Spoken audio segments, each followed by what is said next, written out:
This is Money Roots, the podcast where Amy Irvine and her team keep money conversations real, relatable, and rooted in your goals. Let's grow together. Welcome back, Money Roots listener. I have the distinct privilege of having Maddy Roche here today on the podcast. Maddy and I go way back, probably about 10 years at this point in time. Sorry to say, Maddy, but not sorry to say because I'm thrilled to have you here. Maddy is the Chief Growth Officer for Childfree Trust. Okay, so that's a mouthful. Maddy, so excited to have you here. For those that don't know, Maddy actually used to work for XY Planning Network and XYPN, and that's where we initially met. Has moved into a different role with a different company, as I mentioned, Childfree Trust. Maddy, tell us about this. First of all, super excited about this new company that you're involved in because as a individual, my husband and I do not have children, and I have a lot of clients that don't have children. This is actually a problem. You know, a lot of people say, oh, it must be so easy to plan for estate planning purposes when you don't have kids. I'm like, yeah, like who do you leave your stuff to? It's actually a big problem. So let's actually talk about what your company is doing. I'm so excited about it. And some of the problems that you're actually helping us solve. Yeah, absolutely. Thank you, Amy, for having me on. And hello, listeners. Amy, I have adored you for 10 years. It is so fun to be on the podcast with you. And you and I share that. We both are child-free women. And you work with people that don't have kids as well. And there are 25% of Americans don't have kids, either by choice or by circumstance. And yes, to your point, estate planning can be simple. It should be simple for child-free people. But they run up against what we call the fiduciary void, which is a lack of representation for who can step in and act on their behalf when they can't. So we're talking about if there's a medical emergency, if there's cognitive decline, or if there's death. Who makes decisions and makes sure that their estate is settled, and who even lets their dog out if there's an emergency? Those are all questions that come up when we start talking about emergency planning and estate planning with child-free people. So for the past several years, Childfree Trust has been in the making to solve that problem. We are the first nationwide solution to be able to offer medical power of attorney, financial power of attorney, executor, and trustee services exclusively for child-free people. And when I say nationwide, really, we can work in all 50 states, which is really kind of the challenge is that individual states, maybe California and Arizona, have professional fiduciary programs where you could appoint a fiduciary to be a medical power of attorney for you, but not all states have those programs. And the challenge, a lot of trust companies would act as your financial power of attorney, executor, and trustee, but they have a financial interest in it. They want to manage your assets. And unfortunately, fortunately for us, child-free people are often dying with zero, which means that they're de-accumulating their assets at some point. And so we're not financially attractive to traditional trust services. And that is if you have the minimum net worth requirements, things like that, to even meet their standards. So there's a big gap in the industry and service for people without kids when it comes to who can I actually list to act on my behalf. And so with Childfree Trust, you're going to be able to create your estate documentation, so your trust, your will, your POAs, and then be able to nominate us as primary or backup in all 4 of those roles. Once those documents are signed, sealed, notarized, and delivered, you are able to create your care plans within our system, which is everything from who your dog walker is to what kind of medications you're on and who your prescribing doctor is, any diagnoses that you have, where your safe deposit key is, to what you want your obituary to say. We have a beautiful interview that will walk people through a lot of the things that they don't even consider when they start thinking about what happens in an emergency. So we're really honored to finally bring this solution to market and show that child-free people should have services like this available to them. Yeah. And you haven't officially like opened the doors yet. That's coming in January. If I understand, it's January 5th is when the official date actually happens. But so obviously it's got to be electronic, right? I mean, if you're working in all 50 states, this is something that is done electronically. So if I live in, like a person like me, I have residence in Florida, I have residence in New York, it doesn't matter where I'm located. I'm able to share all of this information digitally, and wherever I'm at, whoever is appointed would be able to get into the information and be able to help me with whatever's going on, regardless of my location, which is what makes this work, right? Because it's not location specific. Like, it can be anywhere. I could be traveling, and Exactly. if something happened to me, this could actually be beneficial. There would be somebody that I would imagine that I would have something that is a reference point of, like, hey, if, that in case of an emergency, like, contact, this Yep. person kind of sort of thing. Yeah. Yeah. I always tell my clients to have in their glove department and usually in their purse when they're traveling, sort of that in case of emergency little card that, who should they contact if they're unable to speak on behalf of themselves. And this would just be something that they would have in addition to that, correct? That's exactly it. That's great advice, Amy. Once you sign up and enroll as a member of Childfree Trust, you'll receive a membership kit that will include a number of different, in case of emergency cards, referral cards, and business card size things to keep in your wallet. Some EMTs look for things in your freezer. We want them over and with your points of contact. We have a 24/7 emergency line, so that in the case of an emergency, our partner trust company will pick up, verify you're a member, and immediately begin to act on your behalf. So that means sending medical documents, the POA, over to the hospital that you're at, so that they have something to base their decisions on and a point of contact to make those decisions. Yeah. I mean, that could be even if you're in another country, right? I mean, so if I was traveling internationally and, Maddy, you and I have the same interest in hiking, right? And I fell and hurt myself, like that would be something that if Brent wasn't able to speak on my behalf, that somebody would be able to say, oh, she has an allergy. Like that's the importance of it. So I didn't realize, which is great, that you actually have business cards, like business size cards that people can put in their wallet or in their glove boxes. Or I forgot about the freezer thing. I forgot that people put that in there. So that's a great a kit that people actually get in addition to not just the service, but some recommendations of what they need to do or how they need to lay things out.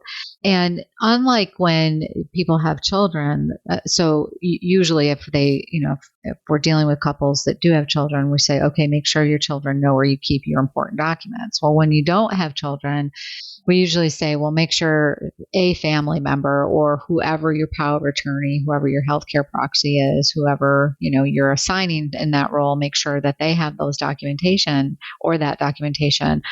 But they often, aren't traveling with you, or maybe they're at the same age group. That's usually the problem that we have when we're working with clients that are childless, is that they're asking people that are of the same age group to serve in those capacities that are, and what's happening with that same age group, right? They're experiencing the same health problems. They're, having the same issues that the people that we're asking to serve for. So this takes that out, and there's continuity, right? So it doesn't matter if there's any health events, there's that continuity of care that continues. So you don't have to worry about changing names in those documents if something happens to that person. So it just kind of continues. That's why a lot of people name trust companies, because you don't have to worry about the change. So in this situation, again, you don't have to worry about somebody changing names in the documents. Yeah. And to that point, you can always update your estate documents for no additional fee in our system. We really want to make sure, and we'll be prompting people regularly, that if there have been material changes to your life, you've moved, maybe you've gotten a divorce, something like that, that you update your estate documents right away and you don't delay on it. I know some people do, because it's like, oh, I got to pay the attorney again to recreate the documents. We make that really seamless in our system to be able to do. And the challenge of identifying an individual, whether they're a friend or a niece or nephew, is that there is a fiduciary responsibility to all four of those roles. And as much as we want to be able to support our aunt, do we really have the capacity, bandwidth, and understanding of what that role means to be able to act on someone's behalf? And then do we really know what their wishes are? I know when I nominated my POA, although she's my partner, I don't know if I've ever actually outlined my wishes to her. And that can be a challenge because then you may be at the discretion of their emotional state. I know that it's very common for, say a same-sex couple maybe not to have been accepted by their family. And in the case of an emergency, can we trust that the family will actually follow their wishes if they didn't accept them while there wasn't an emergency? So there's just a conflict and potential room for elder abuse. When we put someone down and maybe they think they're on the receiving end of part of your inheritance, will they be inclined to make sure you get the best of care if that estate of yours is dwindling down, things like that? Well, even to your point, choosing to have somebody's end of life decisions put in your hands is a really emotional decision. I mean, let's say that Brett and I name our, nieces and nephews, and I'm the surviving person. So I'm the final person surviving, and the decision is I know I'm pretty clear. Brent knows what I want, but I've tried to make it pretty clear what I want to my successive person. But when it comes right down to it, that emotional decision of she doesn't want to live if this, and this, and this is happening. For them to make that decision, I think is going to be really hard because there is that love that's there, and there's a lot of guilt that comes with honoring that decision. Even though it's my decision that I'm asking them to honor, it's still asking them to end my life, right? Not physically end it, but to make decisions that will end my life. And I think that's really hard for a loved one to do. I mean, having served, having seen family members, like when my husband's parents were at the end of their lives and hospice came in and helped guide us through that process, it was still really, really hard to watch their lives dwindle, right? It was really challenging and emotional to see that them go like that. And we had their guidance. If somebody has to physically make a decision, I think about that and think, gosh, do I want to put that on somebody, a person, like a loved one? If I can put that on an entity, I guess I would rather put it on an entity versus a person than personally. That's the way I look at it. So that's what your service is doing, is it's taking it out of a loved one's hands and putting it into entity's hands based on the conversations that I've had. Like if I'm never going to wake up, or if I'm never going to be able to ever be able to be mobile again, or, whatever the decisions are that I make, with you, then that, what those decisions are. And those were clear at the time of the discussion, then the emotion is taken out of those decisions. Those are hard. I mean, even just talking about this with you is emotionally challenging, right? I mean, it's not something fun to have conversations about. It's why 75% of Americans don't have an updated will. You know that, Amy. It is hard to think about. And I really want to reframe estate planning as emergency planning, because it's not just about death. And as hard as, incapacitation and cognitive decline can have, there are, the experiences like the proverbial bus and things like that, where you may only need medical POA services for a short time. And we don't have to be the primary. We can just be the backup. So even if you have your partner there and maybe they do find it too overwhelming, they could call and our partner trust company would come in. And so the goal is that we really try to neutralize some of this ahead of time, and working with a planner like you can help that. Is how do we just talk about the wishes and outline it so that if and when the trust company steps in, everything is clear as day. And then they have a regulated legal obligation to act in your best interest, and they're unbiased. And so they're able to just follow the plan and make sure the actions are taken without that emotion. Yeah. Yeah. I hear what you're saying. It's the pre-planning component, right? It's making sure that, because it could be, like you said, like, let's put the positive spin on it. It could be just a temporary situation where, there's let's say a car accident, situation where there's a temporary inability to make all the decisions that are just so overwhelming. And also, sometimes you're making decisions that you don't have that medical background. Like, that's part of the process too, is that you're being asked to make decisions that are very big decisions. And, I'm not a medical person. I'm a finance person. So if I was being asked to make medical decisions on my husband, based on my husband's, situation, I don't know. I mean, I would take what the doctors have to say, but I don't really understand all of that.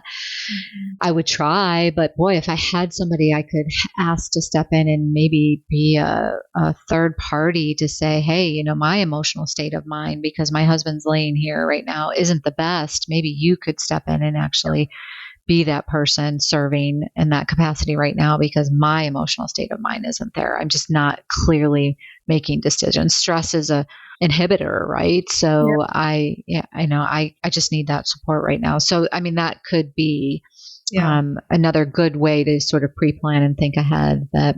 That could be a really good way to pre-plan. Yeah. And there's 15 million Americans over 55 without children. And when we look at the group of people that are either estranged from their Wait a minute. Hold on a minute. Say that again. 15 million? Over 55 don't have children. So it's a huge market. It's a huge underserved market in so many ways.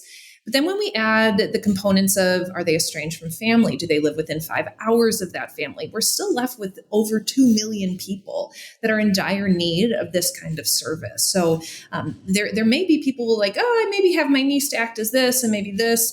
There is a large group of our population that are either solo aging or don't have family nearby to be able to step in. So the need is big. We do see cases, and some of our first users will be younger people that really have been intentional, because we know child-free people tend to be intentional about kind of their wishes, that want this kind of peace of mind for as long as they need it, just to know it's there. Yeah. Yeah. Well, I mean, the moment that you told me this was the new venture that you were experiencing, I was like, tell me when you're live, tell me when you're live, tell me when you're live. Right. Because I mean, we have somebody named, but at the same time, it would be nice if we didn't have to put them in that position. Right. Brent and I would love to be able to remove them from that kind of position and ask them not to have to serve in that capacity. So I just didn't realize that it was as it. Right. Give them, right. At least do that. Right. So, but at the same time, I didn't realize it was 15 million. And to be clear, Childfree Trust is only working with people that have no children, right? It's not the estranged situations. It's only people that don't have children. Correct. And we define child-free as people with no living biological or adopted children. So there's a lot of cases where people have gotten married as older adults. Maybe their spouse has grown adult children. If they haven't adopted them, they still qualify. Now their partner doesn't, but that individual that still has never had living adopted or biological children would qualify. And we've done this from a number of different angles, but most importantly, because they're the ones most in need. Yeah. Yeah. And so you're saying that there's a growing number of people like in their 20s and 30s too, that have, that need to get something in writing. They've probably named their parents potentially as decision makers and would like to remove that component from the table. And then there's those of us that are in, maybe our 50s time frame, or even in early 60s, that are maybe redrafting our documents at this point in time and saying, okay, yeah, we've had our nieces and nephews, and maybe it's time to either have a backup because now this is becoming available, or maybe we don't want to have them as our primary, just simply because, they've got a life full of a lot of other things that are keeping them busy. That's the other component that I guess I just wanted to bring up, is that when we're asking people to serve in that capacity, whether it's as the executor or executrix or financial power of attorney or healthcare power of attorney, we're asking people to take on additional responsibilities in their lives, and their lives are already busy, right? So we're asking them to take on all of this stuff on top of what's already going on in their lives. And it's not something that's just that easy. I mean, it is additional work. There's paperwork involved. There's documentation. There's sometimes, there's court papers that have to be filed. There's signing off on documents that has to be done. It's not like it just takes a minute to do. There's conference calls that need to take place. This is work. This is, and oftentimes not paid, but they can be paid, but like they don't, right? And that's not fair either. Yeah. And there's legal responsibility too. There's liability responsibility, or there's liability on you have to be able to act quickly and swiftly in these cases. And that brings up the problem of scalability of, resting these roles on one individual. Even the great programs in California and Arizona, you're still only nominating one individual. If that individual is on vacation, what happens? If that individual is at capacity and has competing priorities, what happens? So part of the benefit of working with a third-party entity like a trust company, they can scale quickly and make sure that the staffing is available for the growing need. And there was a study recently that younger people, Gen Z, that we're seeing come out with like 50% child-free rates versus the 38% rates that we see in these other generations, are actually much more inclined to work with an unbiased third party. And, one of the objections I hear is like, oh, it feels impersonal. And that's true. You are identifying a third party to act on your behalf. You won't know the exact individual at the time of an emergency who's acting on your behalf, but you can trust that they've been staffed and vetted by the trust company, and that trust company is audited, and they have rules and regulations to follow, and are audited to make sure that they're moving in the right direction. Well, that's the whole point, though, isn't it? I mean, isn't it the impersonal part that you sort of want? I mean, that's kind of the point of it. Like, I want somebody to be impersonal and impartial. Like, if I'm asking somebody to serve in that capacity, I actually don't want them to be impersonal or personal. That's the whole point. Yeah. I guess I'm asking that. Yeah. I'm paying them to be that way. So that's the whole point of it. And the more information you give us, the better your care can be. Because if you already are on a wait list for a residential community, you've already outlined your wishes at end of life, they'll be able to act that way. If not, they'll be able to make a fiduciary call on what is in the best interest. But ultimately, you can spend the next 20 years filling out every detail of those care plans so that it is very easy for them to execute it. And also the bill paying component, right? I mean, that's another component that's incorporated within the services that are offered. So even if you're like, let's say the diminished, like you're able to take care of yourself as far as like hygiene wise, but you're missing a few things with maybe a few payments here or there, or maybe you just don't want to do it anymore. I mean, that could be a component of it too, but the bill payment side of it is often one of the components that I see start to slip a little bit. That's something you can step in and take care of, just making sure that things are done, that there's nothing missed. That's an important component, because we talked about, I don't know if people understand that as a financial power of attorney, bill payment is a big safety component, making sure the lights don't get turned off, making sure the gas doesn't get turned off, making sure the rent still gets paid, that you don't get evicted if you're able to stay in those different facilities or rent, or, making sure the caregiver that is coming in still takes care of you. Those are all really important components of the financial side. So, that's a piece that I don't think people are realizing, that you're not just writing the checks, but it is the management component of it. Yeah, exactly. And that is traditional trust execution. I mean, that is a lot of what traditionally trust will do, is be able to step in and make sure that things continue to move on the financial side. Well, Maddy, I am super excited about the launch of this. As I mentioned, I've probably said it 3 times in this podcast. This has been a needed service, I will say.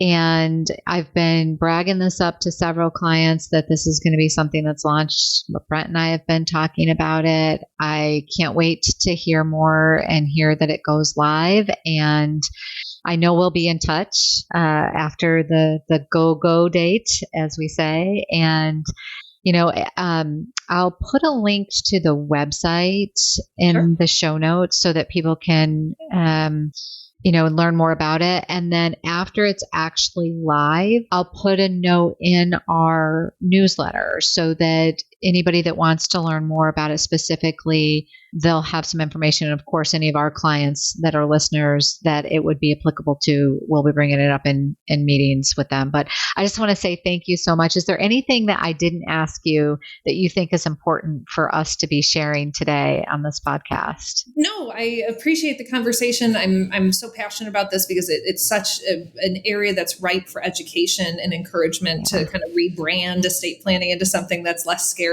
and more accessible. We are $999 a year. And some people may be shocked at that price point. Others might say like, wow, what a steal. The thing to consider is that $999 includes all the documentation as frequently as needed, the care documents, that representation when needed. There's hourly associated fees with the actual POA services when executed. But just to consider that, this as you age without children, this is one of the things you're going to have to think about, and it will cost to have that kind of relationship. But we're honored to bring it to market. We trust that people really do need this service. I see the emails in my inbox of people. You go into any Reddit forums or Facebook groups, solo agers, elder orphans, things like that. There's a big part of our community that deserves this kind of support. So thank you for being an advocate, and thanks for the great work you do, Amy. Yeah. There was actually just the AARP newsletter that just came out this month. Actually had a whole spread on solo agers. So take a look at that because it was our wonderful. It was a good article. Yeah, that is Sarah Zeff-Geber, Dr. Sarah Zeff-Geber. She is an advisor to us in the aging space. We are so thankful for her guidance in this. She coined the term solo ager and has really brought to this industry and others this idea that there is a community that is aging alone. So I'm so glad you mentioned that, and thank you. Is it sad that that's what I'm reading now today? I just Your market is huge, Amy. It just came in the mail yesterday. I guess it was just great timing, but we will be looking at that article as well.